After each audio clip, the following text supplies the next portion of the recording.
Press briefing इसलिए की जा रही है कि आप एक दो दिन से सुन रहे हैं कि तालिब हुसैन जो कि आतंकवादी लश्कर तोयबा का निकला, जिसको गुलाबगढ़ में डिस्ट्रिक्ट रियासी में वहाँ के जिंदा दिल लोगों ने और बड़ी एक तरीके से उसको पकड़ा और पुलिस के हवाले किया। लेकिन कुछ समय से ये चर्चा चल रही है social media, electronic media, print media पे और नेशनल मीडिया में भी कि तालिब हुसैन जो था वो भारतीय जनता पार्टी का एक पर्टिकुलर माइनॉरिटी सेल का आईटी सेल का इंचार्ज था।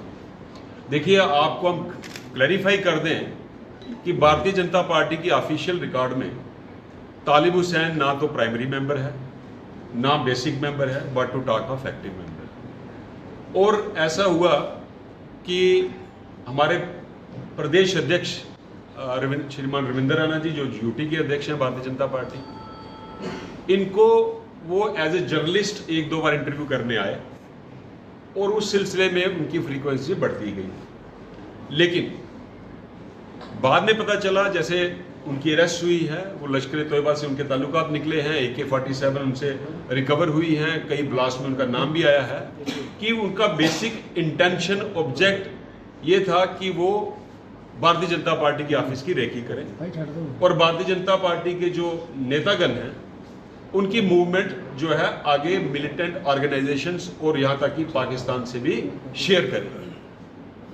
इस सिलसिले में एक कंस्पिरेसी हैच की गई और भारतीय जनता पार्टी के ऑफिस में उनका आना जाना बढ़ता गया। देखिए, श्री रविंद्र राणा जी जो हमेशा ही बढ़ चढ़ के पाकिस्तान के खिलाफ और उग्रवादियों के खिलाफ बोलते हैं, ऑलरेडी उनको मिलिटेंट्स की थ्रेट्स आई हैं, आप सोशल मीडिया पे भी आई हैं, व्हाट्सएप मैसेजेस उनको आते हैं और कई लेटर्स भी आई हैं।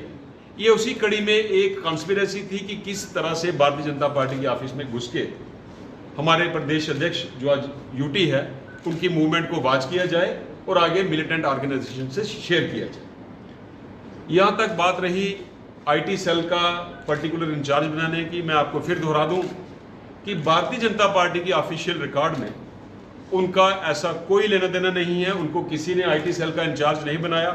कहीं से सुनने में आ रहा है हमारे माइनॉरिटी मोर्चा के जो अध्यक्ष हैं शेख बशीर जी कि उन्होंने अनऑफिशियली उनको ये चार्ज दिया था, लेकिन वो भी अभी क्लैरिफाई नहीं हुआ है।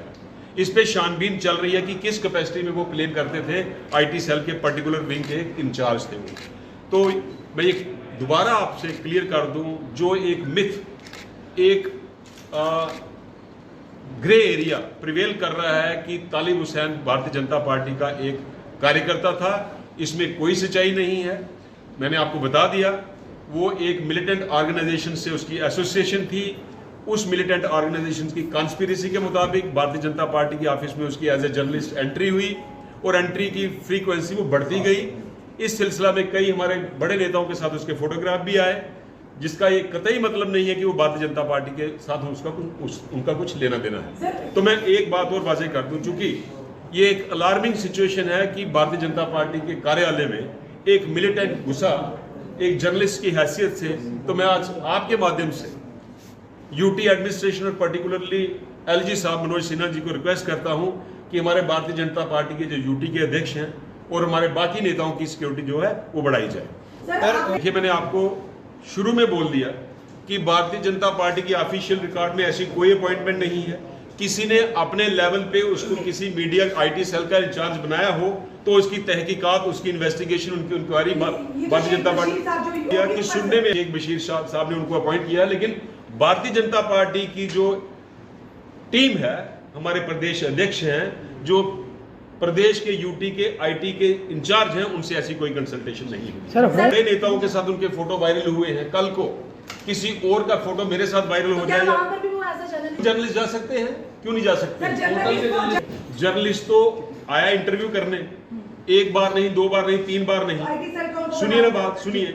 उसके बाद भारतीय जनता पार्टी के ऑफिस में उनका आना जाना बढ़ता गया, तो किसी आईटी सेल के इंचार्ज के साथ उनकी एसोसिएशन बढ़ी तो उन्होंने उनको कोई चार्ज दिया होगा। लेकिन भारतीय जनता पार्टी के ऑफिस से ऐसा कोई ऑफिशियल कम्युनिकेशन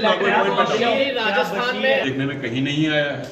राजस्थान में जो उदयपुर में जो हत्या हुई है, इसकी हम घोर निंदा करते हैं, लेकिन